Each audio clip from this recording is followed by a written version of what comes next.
তাদের প্রতি আমি চ্যালেঞ্জ ছুড়ে দিলাম, যেই বিদ্যুতের সমস্যা রয়েছে, যেই গ্যাসের সমস্যা রয়েছে, সেইটি সমাধানের জন্য তারা যদি সরকার থেকে ভালো কোনো পরিকল্পনা নিয়ে আসতে পারে, যে পরিকল্পনা আগামী 3 মাসের মধ্যে, বাদ দেন 3 মাস, আরো 3 মাস আমি তাদেরকে দিলাম, যদি 6 মাসের মধ্যে তারা সমস্যার সমাধান করতে পারে, তাহলে তাদের প্রত্যেকটি পরিকল্পনা আমরা বাস্তবায়ন করব। প্রধানমন্ত্রী তো বলেছে যদি ভালো প্রস্তাব দেয় সেটা গ্রহণ করবে, এবং এটা হাসনাতের বিষয়। হাসনাত নাকি একটি ভালো প্রস্তাবও দিয়েছেন। আপনার কোনো প্রস্তাব আছে কিনা তাই বলছি। না ভাই, আমরা আইনজীবী, আমরা ফ্রি অ্যাডভাইস বিতরণ করি না। এবং সেই অ্যাডভাইস, যে অ্যাডভাইস শোনা হবে না, মানে ফ্রি তো ফ্রি, তার উপরে শোনাও হবে না, ওইসব অ্যাডভাইস আমরা দেই না। কিন্তু পার্লামেন্ট মেম্বার হিসেবে তো দিতে পারেন। ওটা পার্লামেন্টে গিয়ে দেব। আপনার মনে থাকবে যে 2001 থেকে 2006 বাংলাদেশে ভয়াবহ রকম একটা লোডশেডিং এর সমস্যা ছিল, বিদ্যুতের সমস্যা ছিল। এবং এখন যিনি প্রধানমন্ত্রী, উনি তখন প্রধানমন্ত্রী পুত্র ছিলেন, এবং তিনি তখন বলেছিলেন যে পৃথিবীর কোনো দেশে সন্ধ্যায় মার্কেটে বিদ্যুৎ থাকবে, আবার বাড়িতেও বিদ্যুৎ থাকবে, এটা পৃথিবীর কোথাও নাকি হয় না, এটা হওয়া সম্ভব না। তো তারপরে এমন অবস্থা তৈরি হলো যে এই সরকার থেকেই মানুষ একসময় খাম্বা সরকার ডাকা শুরু করলো। তো তারপরে আমরা দেখলাম আওয়ামী লীগ যখন 2008-এ ক্ষমতা, মানে নির্বাচন হলো 9-এ তারা ক্ষমতায় গেল, তারপরে দেখলাম যে অনেকগুলো দ্রুত পদক্ষেপ তারা নিল, এবং বাংলাদেশে বিদ্যুৎ উৎপাদন সক্ষমতা 33,000 মেগাওয়াটে গিয়ে পৌঁছালো। যদিও আমাদের প্রয়োজন 18,000 মেগাওয়াট সর্বোচ্চ। এখন আমার প্রশ্ন হচ্ছে যে যদি 33,000 মেগাওয়াটে গিয়ে আমাদের সক্ষমতা থাকে, তাহলে মাত্র 18,000 মেগাওয়াট আমরা কেন দিতে পারছি না? তার মূল কারণ হিসেবে সরকার যেটা বলছে সেটা হচ্ছে গ্যাসের সংকট, কয়লার সংকট, অর্থাৎ জ্বালানি সংকট। তো অবধারিতভাবে এই প্রশ্ন তো চলে আসে যে একসময় বিএনপি সরকার বলেছিল যে বাংলাদেশ গ্যাসের উপর ভাসছে। বিএনপি সরকার বলেছিল গ্যাস বেশি দিন নিচে থাকলে নাকি পচেও যায়। তো সেই সরকারই যখন আরেকবার ক্ষমতায় আসলো, তারা এখন বলছে গ্যাসের সংকট, বিদ্যুতের কয়লার সংকট। সব মানলাম। সমস্যা শুরু হলো 21শে জুলাই থেকে, যখন একটা ভাসমান এলএনজি টার্মিনাল কার্যকারিতা হারালো বা নষ্ট হলো। সেই নষ্টটা ঠিক করতে একটা সরকারের 1 মাস কি করে লাগে? মানে যেটা আমি আমার বাড়ির রান্নার চুলার গ্যাসের কথা বলছি না ভাই, আমি 21শে টেলিভিশনের 18 মিনিট, লাস্ট 18 মিনিটে আপনারা যে আপডেট করছেন, আমি কয়েকটা খবর বলি। নরসিংদীতে 90% কারখানা বন্ধ, গ্যাসের সংকট। গ্যাস সংকটে থেমে গেছে দেশের শিল্প কারখানাগুলো। এখানে চট্টগ্রামে গ্যাস সংকটে বহু কারখানা, চট্টগ্রামেও গ্যাস সংকটে বন্ধ হয়ে গেছে বহু কারখানা। গ্যাস না মিললে রপ্তানি এবং কর্মসংস্থানে বড় ধাক্কার আশঙ্কা। গ্যাস নাই নারায়ণগঞ্জের শত শত কারখানা অচল। আমি আপনাদের লাস্ট 18 মিনিটের আপডেট, এই কয়টা নিউজ আপনাকে পড়ে শোনালাম আপনাদের ফেসবুক পেজ থেকে। সো এই হলো বর্তমানে বাংলাদেশের অবস্থা। আমি জানি না যে একটা টার্মিনাল ঠিক করতে 1 মাসের বেশি সময় কেন লাগছে, কারণ আমাদের আবার সমস্যা কি হচ্ছে, 18 বছরের একটা অভ্যস্ত বাংলাদেশের মানুষের তৈরি হয়ে গেছে যে তারা বিল বেশি দিছে, কিন্তু কারেন্ট নাই ঘন্টার পর ঘন্টা, এটা আবার তারা দেখে নাই, এই অবস্থা তারা পড়ে নাই। বা কারখানাগুলো বন্ধ হয়ে যাচ্ছে একটার পর একটা, কারণ গ্যাস সাপ্লাই নাই। হ্যাঁ, গ্যাসের সাপ্লাই সমস্যা ছিল, কিন্তু এইরকম ভয়াবহ সমস্যা। এবং এখন যেটা বলা হচ্ছে সেটা সব লং টার্ম প্ল্যান। কি রকম লং টার্ম প্ল্যান? সেটা হচ্ছে আপনি কূপ খনন করবেন, আপনি গ্যাস অনুসন্ধান করবেন বাংলাদেশের মাটিতে, তারপরে গ্যাস দিবেন, কিংবা আপনি সৌর বিদ্যুতের দিকে যাবেন। সো এগুলো তো লং টার্ম। তার মানে কি আপনি বলতে চাচ্ছেন যে 2 বছর যদি গ্যাসের এই হাল থাকে, বাংলাদেশে কি কোনো কারখানা আদৌ থাকবে? মানে একটা কথার সাথে তো আরেকটা কথার আমি কোনো সামঞ্জস্য বা সাদুর্য পাচ্ছি না। মানে তার হাতে কিছু আছে? সরকার কি করবে এটা যদি আমি জানতাম, তাহলে তো আমারই সরকারের ওখানে গিয়ে বসার কথা, এবং যে 6 লক্ষ কোটি টাকা দিয়ে সরকার পোষা হয়, সেখান থেকে আমারও থাকার কথা হিসা। আমি তো সরকারে নাই। এগুলো বুঝেই আপনি পাগল হয়ে ক্ষমতায় গেছেন। আপনি কি জানতেন না যে গ্যাসের অনুসন্ধান হয় নাই গত 20 বছরে? আপনি কি জানতেন না বাপেক্সকে শক্তিশালী করা হয় নাই? আপনি কি জানেন না যে ভোলায় গ্যাস আছে? আপনি ভোলার থেকে টার্মিনাল দিয়ে তৈরি করে গ্যাস আনেন না কেন? না, বাট জোকস অ্যাপার্ট, আপনি প্রথম বলেছেন দ্রব্যমূল্য বাজার নিয়ন্ত্রণ। জি, কাঁচামরিচ 400 টাকা কেজি, সবজি 100 টাকার নিচে কোনো সবজি নাই। কাঁচামরিচ দাম কত হয়েছে? 300 হয়েছে, 250 হয়েছে। সবজি 100 টাকার নিচে নাই। মুরগি, ডিমের বাজার, মজা হচ্ছে মুরগি মাছের দাম যখন বাড়ে তখন সবজিটা একটু দাঁড়ায়, আবার যখন সবজিটা বাড়ে তখন মুরগি মাছ একটু দাঁড়ায়। এখন এটার নাম যদি আপনি কমা বলেন, কারণ ব্যালেন্স তো হচ্ছে না, সবকিছুর দামের মধ্যে তো ব্যালেন্স না। মূল্যস্ফীতি 8% উপরে এখনো, মানে মূল্যস্ফীতিটাই বলছে যে 8% উপরে, খাদ্যদ্রব্যে সেটা 9% উপরে। আইন শৃঙ্খলা সিপিডি 100 দিনের একটা পরিসংখ্যান দিয়েছিল, যেটা আমি সংসদে বলছিলাম। You want me to repeat that? ওই 100 সাথে আরো 80 দিন যুক্ত হয়েছে। আপনি যে কোনো মানবাধিকার সংস্থার রিপোর্ট নিয়ে দেখেন। 2 হচ্ছে স্বাস্থ্য এবং কর্মসংস্থানের কথা আপনি বলেছেন। আমি স্বাস্থ্যমন্ত্রীকে দেখি বিভিন্ন সময় হাসপাতালগুলো উনি ভিজিট করেন এবং বাথরুম ময়লা থাকলে অত্যন্ত বিরক্ত হন, বা মেঝে পরিষ্কার না থাকলে উনি রাগ করেন। আমরা গত 15 বছর মিঠু সিন্ডিকেটের কথা শুনেছিলাম। জি। আমরা গত 15 বছর লুটপাট স্বাস্থ্য খাতে, মেশিন কেনার নামে, কয়েক গুণ বেশি টাকা দিয়ে মেশিন আনার নামে, মেশিনগুলোকে দিনের পর দিন ব্যবহার না করে অকার্যকর করার মাধ্যমে এই লুটপাটের গুলো শুনেছিলাম। এগুলো নিয়ে কি আপনারা এখন পর্যন্ত এই সরকারের কোনো বাণী বা কোনো যেটাকে বলে রিপোর্ট দেখেছেন? আমি দেখি নাই। হাম নিয়ে সরকার তো কাজ করছে। হ্যাঁ, 900-র উপর বাচ্চা মারা যাওয়ার পরে, এবং সেই হাম নিয়ে যখন আমি কথা বলেছি, উম, আপনারা সবাই দেখেছেন সেই কথার প্রেক্ষিতে কি কথা হয়েছে। সো কার্ডের ব্যাপার যদি আপনি বলেন, সরকার ফ্যামিলি কার্ড, কৃষক কার্ড এগুলো তো করছে, আজকেও তো। হ্যাঁ, ওটা হচ্ছে যে ভালো উদ্যোগ, নিশ্চয়ই নিশ্চয়ই, কেন নয়। কিন্তু মুশকিল হচ্ছে বিধবা ভাতা, বয়স্ক ভাতা, প্রতিবন্ধী ভাতা, এগুলোকে যদি আপনি এখন কোনোটার নাম কৃষক কার্ড দেন, কোনোটার নাম ফ্যামিলি কার্ড দেন, কোনোটার নাম মহিলা কার্ড দেন, দিতে পারেন। না, মানে তাহলে একই জিনিস। তাহলে সমস্যাটি কোথায়? সরকারের মন্ত্রিসভা আছে, উপদেষ্টারা আছেন, সহকারী উপদেষ্টারা আছেন।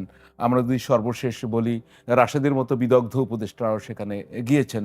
রাশেদ আবার 2 জন, আপনি কার কথা বলছেন? না, রাশেদ মাহমুদ তিতুমির না, সর্বশেষ আচ্ছা, রাশেদ যুগ গণ অধিকার পরিষদ ছিলেন, বিএনপি পরে। মানে উপদেষ্টার পরিষদ তো আছে, মন্ত্রী পরিষদ তো আছে।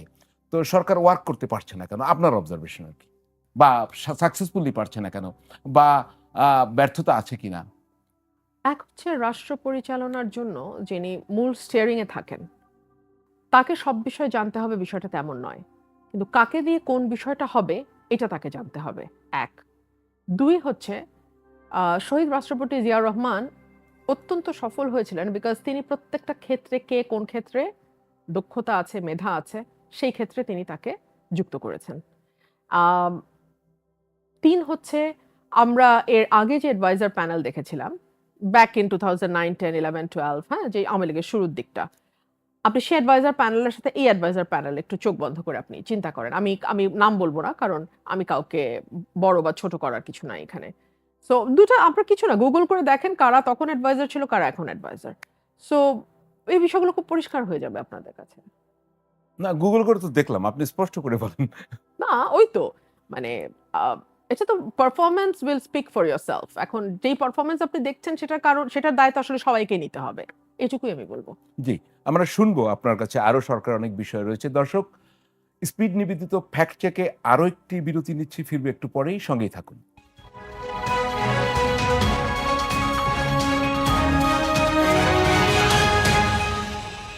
দর্শক, বিরতির পর আবারও ফিরে এলাম স্পিড নিবেদিত ফ্যাক্ট চেক নিয়ে। সঙ্গে থাকার জন্য ধন্যবাদ। আমাদের আজকের অতিথি ব্যারিস্টার রুমিন ফারহানা এমপি, আপনাকে আবারও আমন্ত্রণ এবং স্বাগত জানাচ্ছি। একটি বিষয়, যে সামনে তো আমাদের স্থানীয় সরকার নির্বাচন হবে, আপনি খুব ভালো করে জানেন। খুব ইন্টারেস্টিং একটা ঘটনা ঘটে গেছে, একটু দেখাবো আমরা পেছনে। 22শে জুলাই হাইকোর্ট একটি রুল দিয়েছে।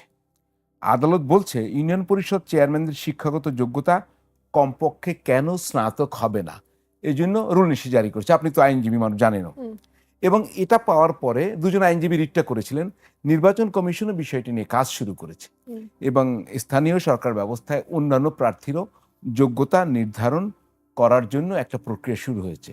এটার মোটামুটি ধরেন, আপনি একটু আগেই কিন্তু বিভিন্ন যোগ্যতা নিয়ে প্রশ্ন তুলছেন, যে যারা সরকার চালাবে, রাষ্ট্র চালাবে, এইটা কি ইউনিয়ন পরিষদ থেকে কোন পর্যন্ত এটা যাওয়া উচিত আপনি মনে করেন? মানে এভাবেই থাকলে হবে কিনা? না, যদি শিক্ষাগত যোগ্যতার প্রশ্ন আসে, সেই সঙ্গে অন্যান্য যোগ্যতার প্রশ্ন যখন আসে, স্থানীয় সরকারের সবচেয়ে ক্ষুদ্র ইউনিট হচ্ছে ইউনিয়ন পরিষদ, তারপরে উপজেলা পরিষদ, জেলা পরিষদ, এই করে করে সেন্ট্রাল পর্যন্ত। তো যদি এই প্রশ্ন ইউনিয়ন পরিষদ লেভেলে আসে, তাহলে তো সেটা ধাপে ধাপে সামনের দিকে যাওয়ার কথা। ধরুন, সংসদ সদস্য হওয়ার জন্য কোনো শিক্ষাগত যোগ্যতার কথা বলা নাই। আমার কাছে মনে হয় দিস ইজ ডেঞ্জারাস। এই কারণে ডেঞ্জারাস যে একজন সংসদ সদস্যের আইন প্রণয়ন করার একটা মুখ্য ভূমিকা পালনের বিষয় থাকে এবং আইন প্রণয়নের জন্য আপনার মিনিমাম হলেও কিছু পড়াশোনার প্রয়োজন হয়, আন্ডারস্ট্যান্ডিং বোঝাপড়ার দরকার হয়। সো আইন প্রণয়ন বলেন, রাষ্ট্রের পলিসি মেকিং বলেন, রাষ্ট্রের ডিসিশন মেকিং বলেন, এই জায়গাগুলো যেটা একজন একজন এমপির কাজ হওয়ার কথা। মূলত তো আমরা যে কাজগুলো করি ওটা কিন্তু স্থানীয় সরকারের কাজ। রাস্তা বানাও, ব্রিজ বানাও, জিও ব্যাগ ফেলো, নদীর ভাঙন রোধ করার জন্য গার্ড বানাও, এগুলো কিন্তু আসলে এমপির কাজ না। অমুককে ধরে নিয়ে গেছে, তমুকের জন্য থানায় ফোন করো, ডিসিকে ফোন করো, ইউনোকে ফোন করো, এগুলো এই ফোন টোন করা কিন্তু এমপিদের কাজ না, কিন্তু আমাদেরকে এটা করতে হয়। তো স্থানীয় সরকারে যদি একদম সবচেয়ে নিচের টায়ারে যদি শিক্ষাগত যোগ্যতা স্নাতক নিয়ে আসা হয়, তাহলে সেটা সংসদ সদস্য, সেটা মন্ত্রী, প্রধানমন্ত্রী, সেই পর্যন্ত যাওয়াটাই তো লজিক্যাল। মানে আপনি হঠাৎ কোন আউট অফ নোওয়্যার আপনি স্থানীয় সরকারে কেন স্নাতক চাচ্ছেন? তাতে কি কি হবে, লাভ হবে যদি করা যায়? জাস্ট একটা রুল দিয়েছে, তো রুল হিয়ারিং এর পরে যদি রুল অ্যাবসলিউট হয়ে যায়, হাইকোর্ট যদি মনে করে রুল অ্যাবসলিউট করবে, তারা করতে পারে, তখন স্নাতকটা বাধ্যতামূলক হবে এবং তখন যেটা হবে যে ডেফিনেটলি নির্বাচন কমিশন হয়তো অ্যাপিলে যাবে এবং অ্যাপিলে গেলে কি হয় সেটা তো সময় বলবে। বাট আমার কাছে অ্যাপিল বা কোর্টের ব্যাপার না, আমি একজন রাজনৈতিক কর্মী হিসেবে মনে করি শিক্ষাগত যোগ্যতার একটা মিনিমাম লেভেল নির্ধারণ করে দেওয়া উচিত। আপনি একদম আগে একটা কথা বললেন যে আমাদের প্রধানমন্ত্রীর ভারত সফর 2-3 দিন আগেও আমরা দুই দেশের সংবাদ মাধ্যমের খবর পাচ্ছিলাম যে হয়তোবা যাচ্ছেন, কিন্তু আজকে কিন্তু এটি স্পষ্ট হয়ে গেছে আমাদের দিক থেকেও। আমাদের পররাষ্ট্র মন্ত্রণালয়ের মুখপাত্র AK-M শহীদুল করিম তিনি বলছেন অনুকূল পরিবেশ তৈরি না হলে এটি সম্ভব না, মানে হচ্ছে না। আমরা একটু দেখি, অল্প একটু দেখি।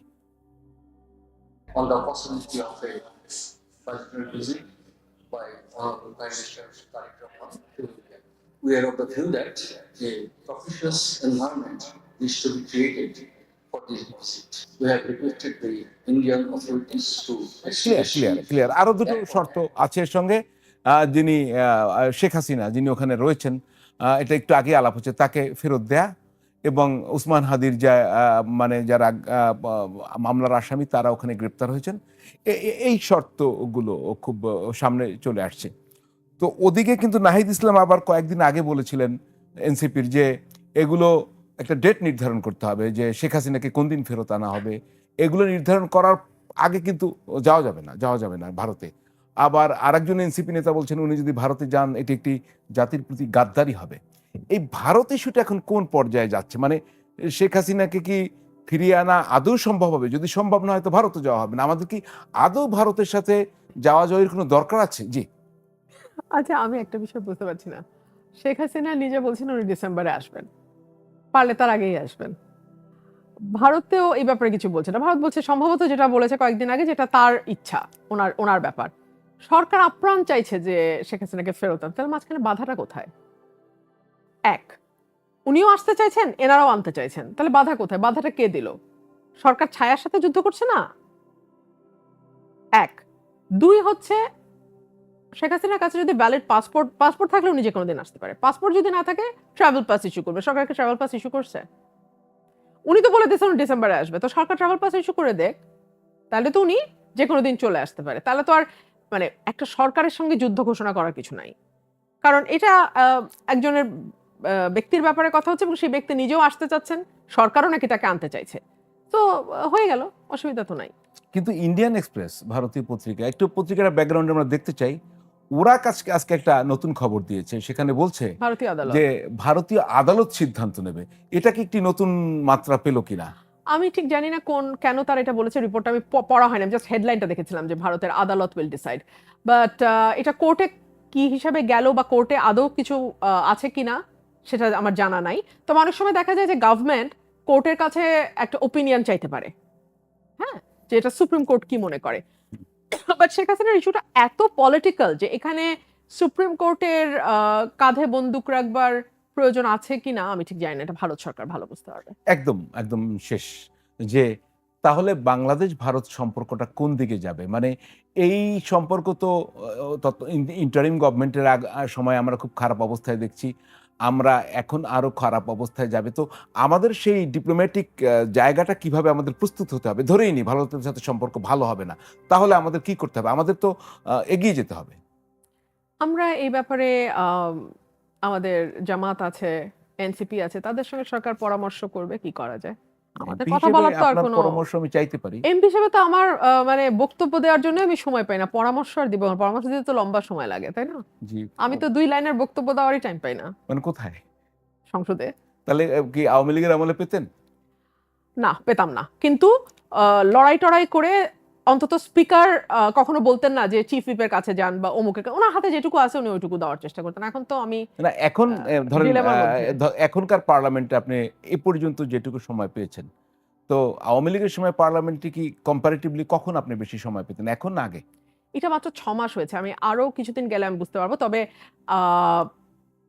মোটামুটি একই।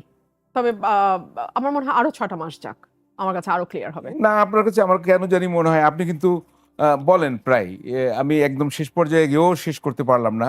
আপনি এই সরকারের সাথে আগের সরকারের কোনো পার্থক্য দেখতে পাচ্ছেন নাকি শুনতে পারবো সেটা? পার্থক্য পাচ্ছি না তো, আমি আপনাকে এখানেই বলছি কোনো জি। পার্থক্য নাই তো।